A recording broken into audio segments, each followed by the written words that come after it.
Hi guys, welcome back to Physics World, and today I'm back with another one shot on physics topic, that is thermodynamics.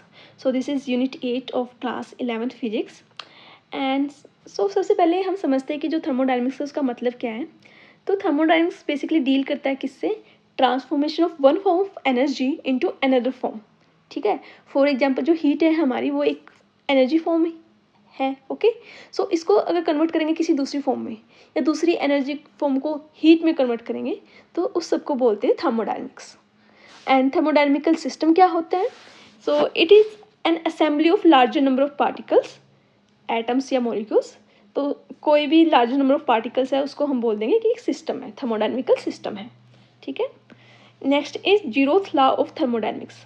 जो thermodynamics का zeroth law है वो क्या बोलते हैं?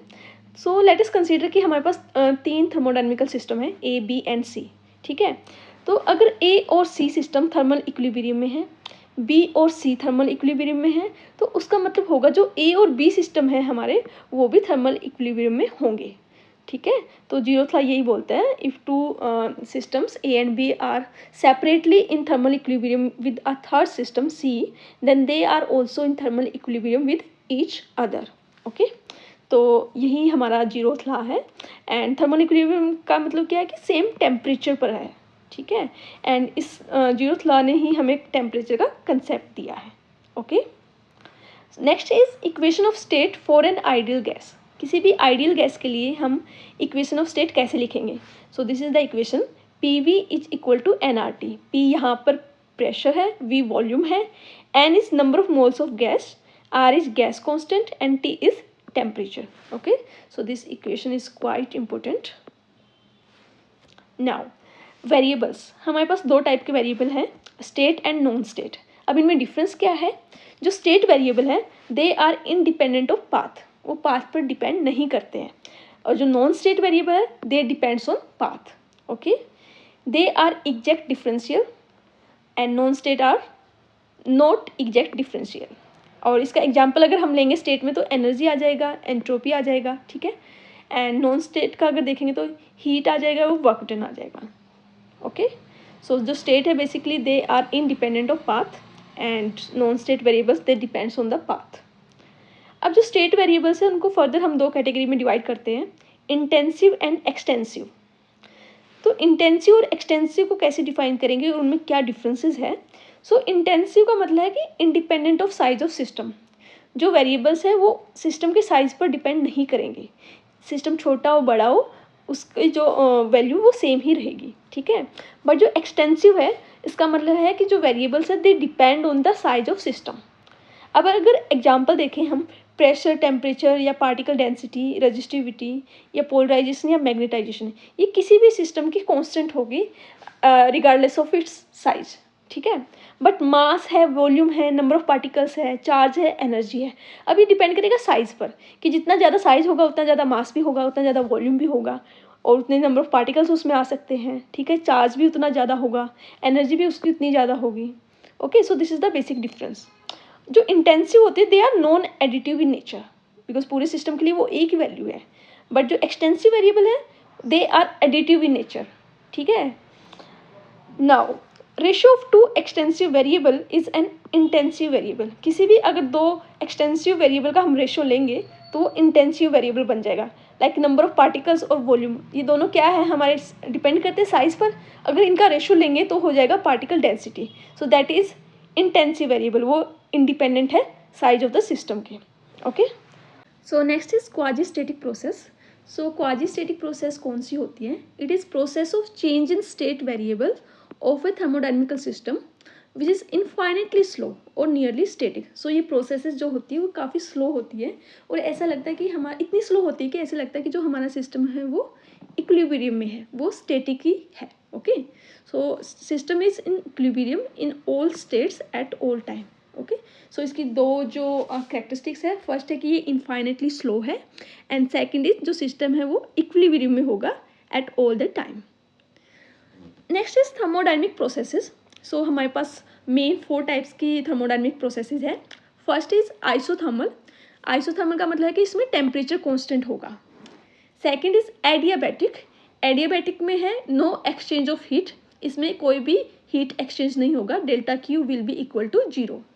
Third is isobaric, isobaric में होगा pressure constant, and isochoric में होगा volume constant. Okay, so one by one हम इनको डिटेल में करेंगे।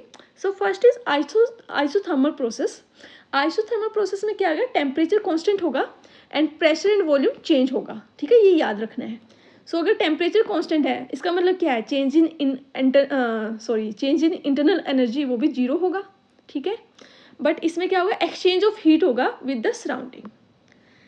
लाइक कोई भी कंटेनर है, उसकी जो वॉल्स है वो कंडक्टिंग होनी चाहिए, perfect conducting, so that they can exchange the heat with the surrounding.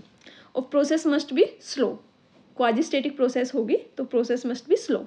इसके एग्जांपल्स हम देख सकते हैं, मेल्टिंग प्रोसेस है, जैसे बॉइलिंग प्रोसेस है। अब इन दोनों में क्या होता है, फेज चेंज होता है बट टेम्परेचर जो कांस्टेंट रहता है। जैसे मेल्टिंग में क्या होता है, solid to liquid phase change होता है but temperature will be constant, and in boiling phase change will be from liquid to gas but temperature will be constant. So ये दोनों केस के एग्जाम्पल हैं आइसोथर्मल प्रोसेस के।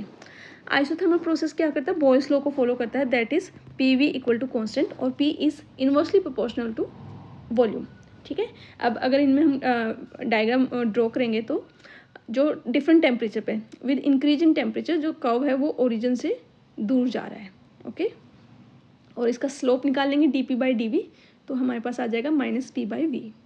अब यहाँ पे जो टेम्परेचर कांस्टेंट है, डेल्टा टी 0 है, तो हम स्पेसिफिक हीट का जो फॉर्मूला है उससे देख सकते हैं कि जो सी है हमारा वो इनफाइनाइट हो जाएगा, ठीक है। So this point is very important, जो स्पेसिफिक हीट है of gas for isothermal is infinite.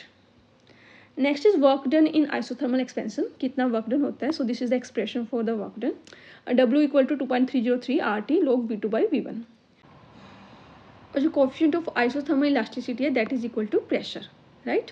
So next is adiabatic process. अब एडियाबैटिक प्रोसेस में क्या होगा, प्रेशर वॉल्यूम और टेम्परेचर तीनों चेंज होंगे, ठीक है। टेम्परेचर कांस्टेंट नहीं है इस केस में, so delta U will not be equal to 0, but इसमें क्या है, no exchange of heat is allowed, so delta Q will be 0 now. So wall of the container अब इसमें क्या होनी चाहिए, परफेक्टली नॉन कंडक्टिंग। आइसोथर्मल के केस में क्या था, परफेक्टली कंडक्टिंग, जिससे कि जो हमारा एक्सचेंज ऑफ हीट है वो हो रहा हो, ठीक है। सो इसका वो प्रोसेस क्या थी, आइसोथर्मल प्रोसेस क्या थी, स्लो प्रोसेस थी, बट जो एडियाबैटिक प्रोसेस है इट मस्ट बी सडन, ठीक है। तो इसके एग्जांपल अगर हम देखेंगे, सो this is sudden compression and expansion of gas हो गया, या sudden bursting of tube of bicycle tyre हो गया, ठीक है, ये सब इसके एग्जांपल हैं। या फिर expansion of steam in the cylinder of steam engine, ठीक है। So it must be sudden process. और जो आइसोथर्मल के केस में हमारे पास सिंपल था P V equal to constant, but यहाँ पर क्या है, P V gamma equal to constant. और इसको अगर टेम्परेचर वाले की फॉर्म में लिखेंगे तो टी वी गामा -1 कॉन्स्टेंट, और अगर पी टी की फॉर्म में लिखेंगे so P1 minus gamma T gamma equal to constant. Gamma क्या है यहाँ पर, gamma is ratio of CP by CV, specific heat at constant pressure divided by specific heat at constant volume, इन दोनों का रेशियो है, ठीक है। और अगर हम कर्व देखें PV कर्व, तो ये एडियाबैटिक की शेप ये वाली होगी, ठीक है, आइसोथर्मल का ये वाला है, क्योंकि इसका स्लोप क्या है, गामा टाइम्स है स्लोप ऑफ आइसोथर्मल कर्व, ठीक है। So you need to remember this, slope of adiabatic curve is equal to gamma into slope of isothermal curve, so that's why ये थोड़ा ओरिजिन की साइड है। सो जो एडियाबैटिक कर्व होगा वो हमारा ज़्यादा स्टीपर होगा as compared to isothermal curve. अब यहाँ पे डेल्टा क्यू 0 है, तो यहाँ पे हमारा जो स्पेसिफिक हीट है वो 0 आ जाएगा। आइसोथर्मल केस में वो इनफाइनाइट आया था, बट एडियाबैटिक केस में स्पेसिफिक हीट है जो वो 0 होगी, ठीक है। और जो वर्क डन एक्सपेंशन का जो एक्सप्रेशन है that is W equal to R into T2 minus T1 by 1 minus gamma, या अगर PV की फॉर्म में लिखेंगे तो P2 V2 minus P1 V1 divided by 1 minus gamma. और जो कोफिशिएंट ऑफ एडियाबैटिक इलास्टिसिटी होगा वो होगा गामा P। आइसोथर्मल के केस में सिंपल क्या था, प्रेशर था P था, बट इसमें गामा टाइम्स आ जाएगा, okay. Okay, so next topic is first law of thermodynamics. So according to first law of thermodynamics, dq is equal to du plus dw. What is dq? dq is the total amount of heat given to a system. Okay, du is change in internal energy of the system and dw is the work done. So किसी भी system को अगर हम heat देंगे तो वो दो type से यूज होगी। कुछ पोर्शन जो है वो इंटरनल एनर्जी को इंक्रीज़ करने के लिए यूज़ होगा, और जो बाकी की हीट है वो यूज़ होगी वर्क डन के लिए। Okay, so this law is based on the law of conservation of energy. That means energy can neither be created nor be destroyed, but it can be transformed from one form to another. Okay, और internal energy का concept भी हमें इसी law से मिला था। अगर इसमें हम साइन कन्वेंशन की बात करें तो अगर हीट हम किसी सिस्टम को देते हैं देन जो डी क्यू है वो पॉजिटिव होगा। अगर हम सिस्टम से हीट लेते हैं तो d Q will be negative. Similarly अगर वर्क डन बाय गैस है, अगर गैस काम वर्क डन करती है तो D W will be positive. But अगर गैस के ऊपर काम होता है, अगर सिस्टम के ऊपर काम होता है work done on gas, then d W will be negative. Third, अगर टेम्परेचर इंक्रीज हुआ है that means internal energy increase हुई है और d U will be positive. But अगर टेम्परेचर डिक्रीज हुआ है इसका मतलब क्या है, जो हमारी इंटरनल एनर्जी है वो भी डिक्रीज होगी और जो डी यू है दैट विल बी नेगेटिव। तो ये साइन कन्वेंशन काफ़ी इंपॉर्टेंट है, बिकॉज जब हम न्यूमेरिकल सोल्व करते हैं तो हमें देखना है कि हीट हम सिस्टम को दे रहे हैं या सिस्टम से ले रहे हैं, वर्क डन सिस्टम के ऊपर हो रहा है या वर्क सिस्टम कर रहा है। ठीक है, टेम्परेचर इंक्रीज है या डिक्रीज है, तो उसी से प्लस माइनस का हमें पता चलेगा, और जो कि काफ़ी मतलब हेल्पफुल रहेगा न्यूमेरिकल सोल्व करने में। क्योंकि अगर हमने साइन कन्वेंशन अगर अच्छे से यूज़ नहीं किया है तो हमारा जो क्वेश्चन है वो गलत हो जाएगा।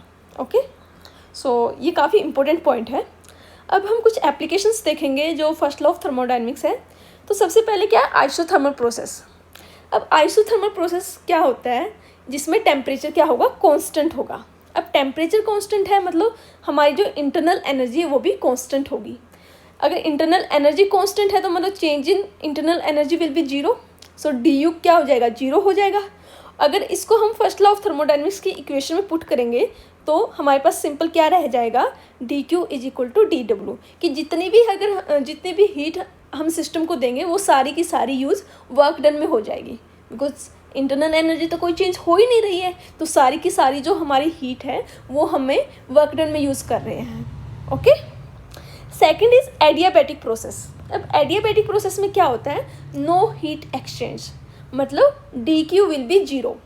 अब डी क्यू जीरो होगा तो d U will be equal to minus d W. Okay, तो हम फर्स्ट लॉ ऑफ थर्मोडायनेमिक्स में ये जो कंडीशन है ये पुट करेंगे और वहाँ से फाइनल इक्वेशन लिखेंगे। Next is isochoric process. अब आइसोकोरिक प्रोसेस में क्या है, जो वॉल्यूम है वो कांस्टेंट होगा, तो मतलब d V will be zero. अब डी वी जीरो है तो डी डब्ल्यू जीरो हो जाएगा, तो इसको पुट करेंगे तो हमारे पास क्या होगा, d Q is equal to D U plus D W. D W zero है तो सिंपल क्या रह जाएगा हमारा, d Q is equal to D U, मतलब जो भी हम हीट सिस्टम को दे रहे हैं वो सारी की सारी हमारी इंटरनल एनर्जी को इंक्रीज़ करने में यूज़ हो रही है। Okay, next is cyclic process. Cyclic process क्या होती है, जिसमें जो सिस्टम है वो वापस से अपनी इनिशियल स्टेट पर आ जाता है। इसमें जो इनिशियल स्टेट होगी वो फाइनल स्टेट के इक्वल है। ठीक है, तो इसमें जो कोई भी अगर साइक्लिक प्रोसेस होती है उसमें जो स्टेट वेरिएबल में चेंज है वो जीरो के इक्वल होगा। अब जो इंटरनल एनर्जी है वो हमारा एक स्टेट वेरिएबल है, so D U will be equal to zero. अब अगर इसको हम पुट करेंगे फर्स्ट लॉ ऑफ थर्मोडायनेमिक्स में तो वहाँ से हमें मिल जाएगा d Q is equal to d W, कि जितने भी अमाउंट ऑफ हीट हम सिस्टम को सप्लाई कर रहे हैं वो सारी की सारी किस में यूज़ हो रही है, वर्क डन के लिए। Okay, next is melting process. अब मेल्टिंग प्रोसेस में क्या होता है, जो सॉलिड है वो लिक्विड में कन्वर्ट होता है। ठीक है, और इस प्रोसेस के लिए हमें कितनी अमाउंट ऑफ हीट रिक्वायर्ड होती है, that is equal to M L, mass into latent heat. ये सब फॉर्मूला हम लास्ट चैप्टर में देख चुके हैं। ठीक है, अब जब मेल्टिंग प्रोसेस में जो वॉल्यूम है वो चेंज नहीं होता है, जितना सॉलिड का वॉल्यूम होगा उतना ही वॉल्यूम लिक्विड फॉर्म में होगा, so D V will be zero. अब डी वी जीरो है तो वर्क डन भी क्या हो जाएगा, जीरो हो जाएगा। तो इससे हमें क्या पता चलेगा, फर्स्ट लॉ ऑफ थर्मोडायनेमिक्स से d Q will be equal to D U. Okay, so D U को हम लिख सकते हैं एम एल। नाउ जो इंटरनल एनर्जी है वो इंक्रीज होगी एट कॉन्स्टेंट टेम्परेचर, क्योंकि मेल्टिंग प्रोसेस में क्या होता है, टेम्परेचर कांस्टेंट होता है, ठीक है। अब वैसे हमने देखा था कि अगर टेम्परेचर कांस्टेंट है तो इंटरनल एनर्जी में चेंज क्या होना चाहिए, जीरो होना चाहिए, जैसे कि हमने आइसोथर्मल फॉर्म में देखा था, ठीक है, कि अगर टेम्परेचर कांस्टेंट है तो d U will be zero. But यहाँ पे हमारा डी यू जीरो नहीं है, d U is equal to M L. अब ऐसा क्यों है, क्योंकि जो इंटरनल एनर्जी होती है वो हमारी वो सम होता है काइनेटिक एनर्जी का और पोटेंशियल एनर्जी का, ओके। तो इसमें जो काइनेटिक एनर्जी है वो तो जीरो होगी। सो जो ये एनर्जी की वैल्यू आई है हमारे पास, ये किसकी वजह से है, पोटेंशियल एनर्जी में इंक्रीज की वजह से है, ठीक है। क्योंकि काइनेटिक एनर्जी तो कांस्टेंट होगी बिकॉज हमारा टेम्परेचर कांस्टेंट है, बट जो पोटेंशियल एनर्जी इंक्रीज हो रहा है ये वैल्यू उसी की वजह से है, okay. Next is boiling process. अब बॉइलिंग में क्या होता है, लिक्विड फॉर्म किस में कन्वर्ट होती है, वेपर फॉर्म में कन्वर्ट होती है, ओके। और इसमें भी हमें कितनी अमाउंट ऑफ हीट रिक्वायर्ड होती है, mass into latent heat. Now अब वॉल्यूम में क्या होगा, इसमें सॉरी बॉइलिंग प्रोसेस में क्या होगा, वॉल्यूम चेंज होगा V2 माइनस V1। तो वर्क डन यहाँ पे जीरो नहीं होगा, तो हम क्या लिख सकते हैं फर्स्ट लॉ ऑफ थर्मोडायनेमिक्स से, d Q is equal to D U plus D W. D Q की जगह आ जाएगा mass into latent heat equal to D U plus P V2 minus V1, final volume minus initial volume. तो यहाँ से हम D you calculate कर सकते हैं, ठीक है। तो एक इम्पोर्टेंट पॉइंट यहाँ से क्लियर है कि अगर आइसोथर्मल प्रोसेस है तो हमारी इंटरनल एनर्जी में चेंज जीरो होगा, बट बॉइलिंग और मेल्टिंग प्रोसेस में जो हमारे पास डी यू की वैल्यू आती है वो किस वजह से आती है, पोटेंशियल एनर्जी की वजह से आती है, क्योंकि वो भी एक इंटरनल एनर्जी का पार्ट है, ओके। काइनेटिक एनर्जी हमेशा जीरो होगी, change in kinetic energy, but potential energy में इंक्रीज हो सकता है। Now next is Mayer's formula. Mayer's formula क्या कहते हैं, Cp minus CV is equal to R। Cp क्या है, specific heat capacity at constant pressure minus specific heat capacity at constant volume. इनका डिफरेंस अगर किसके इक्वल होगा, R के। R क्या है यहाँ पर, gas constant, okay. So Cp minus CV is equal to R। अब अगर एक सिंपल गैस की बजाय अगर हमारे पास एक मिक्सचर ऑफ गैस हो डिफरेंट टाइप के, तो वहाँ पे कैसे कैलकुलेट करेंगे। तो उसके लिए सिंपल कुछ नहीं है, हमें देखना है कि कितनी गैस के कितने नंबर ऑफ मोल्स हैं और उनकी इंडिविजुअल वैल्यू क्या है स्पेसिफिक हीट कैपेसिटी की, ठीक है। तो सिंपल उनका सम ले लेना है और divided by total number of moles. अगर मान लिया फर्स्ट जो हमारे पास गैस है उसका जो नंबर ऑफ मोल्स है N1 है और जो उसकी स्पेसिफिक हीट कैपेसिटी है that is equal to CV1, ठीक है। और अगर सेकंड जो गैस है हमारे पास उसका मान लो N2 है नंबर मोल्स और उसकी CV2 है, तो कैसे कैलकुलेट करेंगे, N1 CV1 plus N2 CV2 divided by N1 plus N2। ऐसे ही Cp के लिए हम कैलकुलेट कर सकते हैं। Next is limitations of first law of thermodynamics. तो इसकी कुछ लिमिटेशंस भी है। सो सबसे पहले है it does not tell the direction in which change can occur. तो ये हमें कोई इन्फॉर्मेशन नहीं देता है कि जो हमारी जो हीट है वो हायर टेम्परेचर से लोअर टेम्परेचर फ्लो करेगी या फिर लोअर टेम्परेचर से हायर टेम्परेचर फ्लो करेगी। तो ये डायरेक्शन की कोई बात नहीं करता, वो तो नेचुरली हमें पता है कि हमेशा जो हीट है वो हमेशा higher temperature to lower temperature flow करती है, बट इस लॉ ने ऐसा कुछ भी नहीं बोला है, ठीक है। सेकंड है it gives no idea about extent of change, कि कितना चेंज होगा उसके बारे में इसने कुछ नहीं बताया है, कि कितने परसेंटेज हमारी जो हीट है वो एनर्जी में कन्वर्ट होगी या टोटल एनर्जी को हम हीट में कन्वर्ट कर सकते हैं या फिर हीट को एनर्जी में कन्वर्ट कर सकते हैं, उसके बारे में इसने कोई आइडिया नहीं दिया। Third is it gives no information about source of heat. इसने सोर्स ऑफ हीट के बारे में कोई बात नहीं की है कि जो सोर्स ऑफ हीट है वो कोल्ड होना चाहिए या फिर वो हॉट होना चाहिए, ओके। सो इसने इस बारे में कोई बात नहीं की है। फर्दर हम बोल सकते हैं कि फर्स्ट लॉ ऑफ थर्मोडायनेमिक्स ने ये भी जो प्रोसेस है वो रिवर्सिबल होगी या इरिवर्सिबल होगी उस बारे में भी कोई बात नहीं की है, ठीक है। So these were some limitations. So next topic is cyclic and non cyclic process. So cyclic process क्या होती है, इसमें जो सिस्टम है हमारा it returns to the initial state. मान लो हमारा सिस्टम यहाँ से स्टार्ट हुआ है, after a time period it comes back to its initial state. तो इसमें जो इनिशियल और फाइनल स्टेट होती है वो सेम होगी। बट नॉन साइक्लिक के केस में सिस्टम इनिशियल स्टेट पर वापस नहीं आता है। अगर मान लो ये कोई इनिशियल स्टेट है, after a time period it will be at some another state, final state. ठीक है, तो साइक्लिक के केस में जो इनिशियल स्टेट और फाइनल स्टेट है वो सेम होगी। सेकंड है जो वर्क डन है साइक्लिक के केस में, उसमें हमारा वर्क डन होगा equal to area enclosed by the cycle loop. ठीक है, जितना उस साइकिल लूप का एरिया होगा वो किसके इक्वल होगा, वर्क डन के। बट नॉन साइक्लिक के केस में वर्क डन किसके इक्वल होगा, area under the curve on PV diagram. ठीक है, जो हमारा पीवी मान लो ये दिस इज पीवी, ये कर्व है हमारा, तो इस कर्व के अंडर जो एरिया है that will be equal to work done. Third है, अगर हमारा जो साइकिल है दैट इज़ क्लॉकवाइज, तो जो वर्क डन होगा वो होगा बाय द सिस्टम, और उसको लेंगे हम पॉजिटिव। अगर एंटी क्लॉकवाइज साइकिल है तो वर्क डन होगा ऑन सिस्टम एंड इसको लेंगे नेगेटिव। ये साइन कन्वेंशन हम ऑलरेडी देख चुके हैं।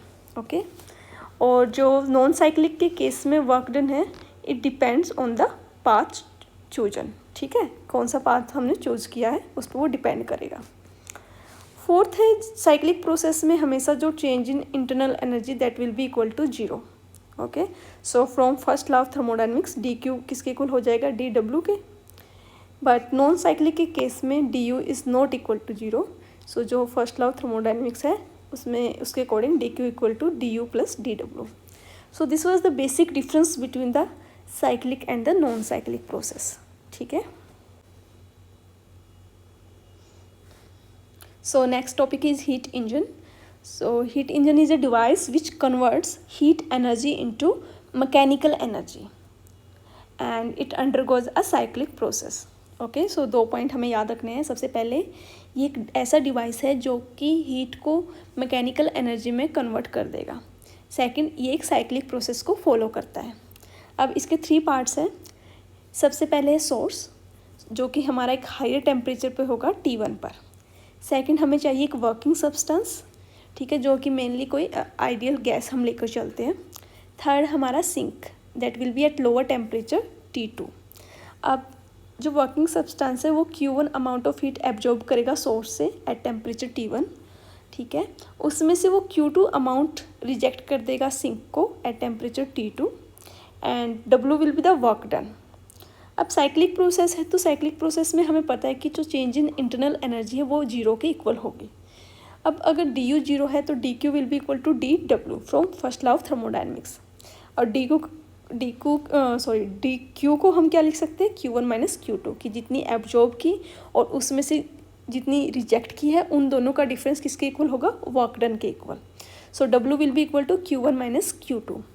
अब एफिशिएंसी को कैसे कैलकुलेट करेंगे, एफिशिएंसी किसी भी हीट इंजन की किसके इक्वल होगी, net work done divided by heat absorbed. अब नेट वर्क डन क्या है हमारा, W डिवाइडेड बाय कितनी हीट एब्जॉर्ब की थी, Q1।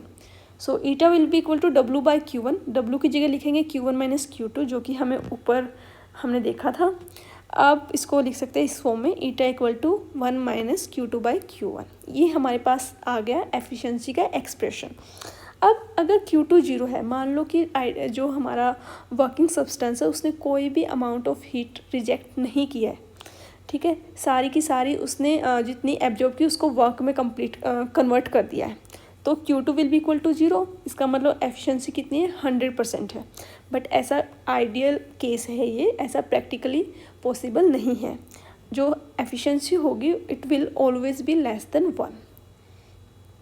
अब जो हीट इंजन है वो 2 टाइप्स के हैं mainly. First is external combustion engine.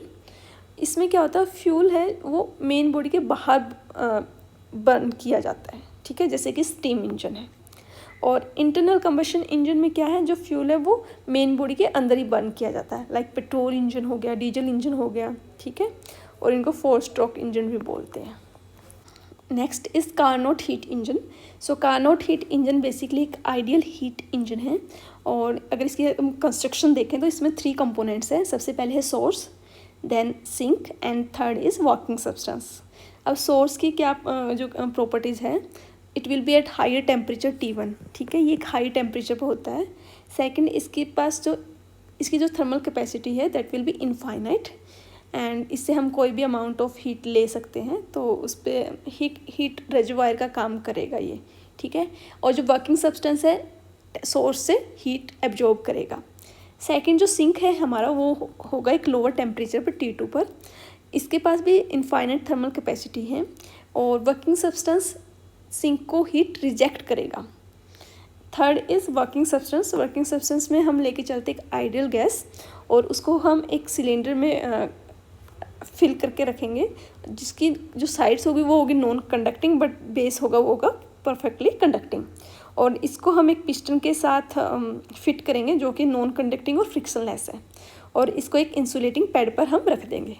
So basically we have 3 components, source, sink and the ideal gas.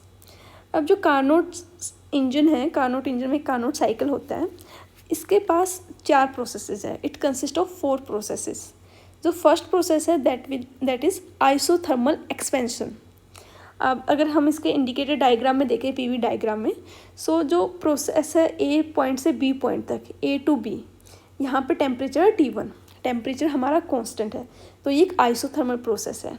अब वॉल्यूम क्या हो रहा है, इंक्रीज़ हो रहा है। जैसे हम ए पॉइंट से बी पॉइंट पर जा रहे हैं तो वॉल्यूम इंक्रीज़ हो रहा है, तो इसको बोलेंगे एक्सपेंशन।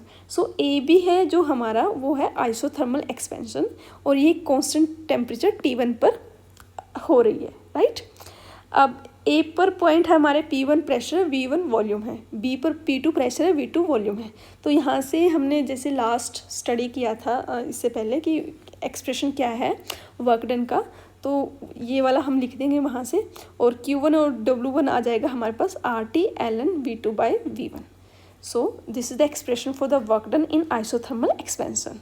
अब जो सेकंड प्रोसेस है ये एक साइकिल फॉलो करेगा, ए से बी पर जाएगा, बी से सी पर, सी से डी पर, डी से वापस ए पर, ये एक साइकिल बन गया।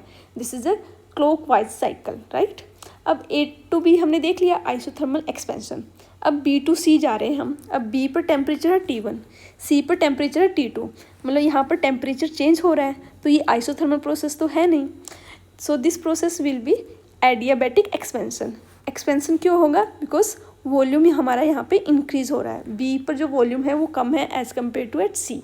सो जो बी टू सी प्रोसेस है उसमें कोई हीट ट्रांसफ़र नहीं है, और ये एक एडियाबैटिक एक्सपेंशन प्रोसेस है। और हमें पता है कि एडियाबैटिक एक्सपेंशन के लिए जो वर्क डन का एक्सप्रेशन है वो क्या होता है, वो यहाँ पर लिख देंगे। अब थर्ड है, अब बी से जाएंगे हम सी से जाएंगे हम डी पॉइंट पर। अब क्या हो रहा है, वॉल्यूम डिक्रीज हो रहा है और टेम्परेचर कांस्टेंट है, तो this will be the case of isothermal compression, ठीक है। यहाँ पे टेम्परेचर हमारा T2 कांस्टेंट है। अब P3 V3 से हम जा रहे हैं P4 V4, और यहाँ पे नेगेटिव साइन आ जाएगा बिकॉज कंप्रेशन में वर्क हम सिस्टम पर वर्क कर रहे हैं, तो दैट विल बी नेगेटिव। यहाँ से उसके लिए एक्सप्रेशन लिख देंगे, this is for the isothermal compression. अब फोर्थ प्रोसेस हो गया, हम डी से वापस ए पॉइंट पर जाएंगे। अब इनिशियल स्टेट पर वापस पहुँच गए, so this will be the case of adiabatic compression. यहाँ पे भी हमारे पास कोई हीट एक्सचेंज नहीं होगी, so we can write the expression like this. अब टोटल वर्क डन क्या होगा, जो चारों प्रोसेसेस है उनका सम के इक्वल होगा, तो ये वाली प्रोसेस इससे ये वाला जो टर्म इससे कैंसिल हो जाएगा और हमारे पास फाइनल ये वाला एक्सप्रेशन बचेगा, ठीक है। So work done equal to Q1 minus Q2। Efficiency हमने देखा था क्या होता है, eta equal to W by Q1, वहाँ से Q1 क्या आ गया, W क्या आ गया, Q1 minus Q2। So this will be the final expression for the efficiency. अब कार्नोट साइकिल की एक प्रॉपर्टी होती है, जो रेशियो होता है Q2 बाई Q1 वो इक्वल होगा T2 बाई T1 के। सो Q2 बाई Q1 की जगह हम लिख सकते हैं T2 बाई T1। सो जो एफिशिएंसी है that depends only on the temperature of the source and the sink, not on the nature of the working substance. अब मान लो T1 इनफाइनाइट है और T2 0 केल्विन है, तो जो सोर्स का जो टेम्परेचर वो इनफाइनाइट है, तो जो हमारी एफिशिएंसी होगी वो इक्वल टू 1 होगी। और अगर मान लो दोनों के टेम्परेचर इक्वल है, सोर्स और सिंक का, T1 is equal to T2, then efficiency will be equal to 0। So next is Carnot theorem. Carnot theorem क्या बोलती है, हमने कार्नोट इंजन देख लिया, ठीक है, उसकी एफिशिएंसी देख ली। सो कार्नोट थ्योरम के according no engine can have efficiency more than that of the Carnot engine. So basically जो कार्नोट इंजन है आइडियल हीट इंजन है, ठीक है, और इसकी एफिशिएंसी सबसे ज़्यादा होगी। सो कोई भी एक ऐसा इंजन एग्जिस्ट नहीं करता है जिसकी एफिशिएंसी इस कार्नोट इंजन से ज़्यादा हो, ठीक है। ये एक आइडियल केस है कार्नोट इंजन, इससे ज़्यादा किसी भी इंजन की एफिशिएंसी नहीं हो सकती। सेकंड है कि जो efficiency of Carnot heat engine है वो डिपेंड करती है only on the source temperature and sink temperature. हमने देखा था कि इसका एक्सप्रेशन क्या आया था, ईटा इक्वल टू 1 - T2/T1। सो जो इसकी एफिशिएंसी वो डिपेंड करती है just only on temperature of source and the sink, and it is independent of nature of working substance, right. So next topic is second law of thermodynamics. हमने देखा था कि there were some limitations of first law of thermodynamics. So let's see what is second law of thermodynamics. इसकी दो statement है हमारे पास, Kelvin Planck statement और क्लॉसियस स्टेटमेंट। सो सबसे पहले देखते हैं केल्विन प्लैंक स्टेटमेंट। सो इस स्टेटमेंट के अकॉर्डिंग एक ऐसा हीट इंजन जो कि 100% हीट जितनी एब्जॉर्ब की है उसको वर्क में कन्वर्ट कर दे, उसको कंस्ट्रक्ट करना इम्पॉसिबल है। कि कोई भी ऐसा इंजन हम नहीं बना सकते जो जितनी अमाउंट ऑफ हीट वो सोर्स से एब्जॉर्ब कर रहा है उसका 100% वो वर्क में कन्वर्ट कर दे विदाउट एनी लॉस, ऐसा इम्पॉसिबल है। So second is closest statement. इसके अकॉर्डिंग क्या है, it is impossible to transfer heat from a body at lower temperature to another body at higher temperature without help of any external agency.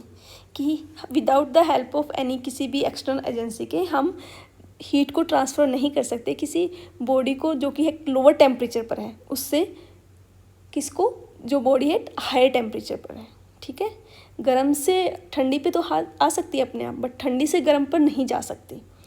सो इसमें एक जो last topic है हमारे पास that is refrigerator, और इसको हीट पंप भी बोलते हैं। अब रेफ्रिजरेटर पता है हमारे घर में जो होता है, ठीक है, उसका काम क्या होता है, it is a device used for cooling things, चीज़ों को ठंडी करने के लिए, और इसको हम हीट पंप भी बोलते हैं।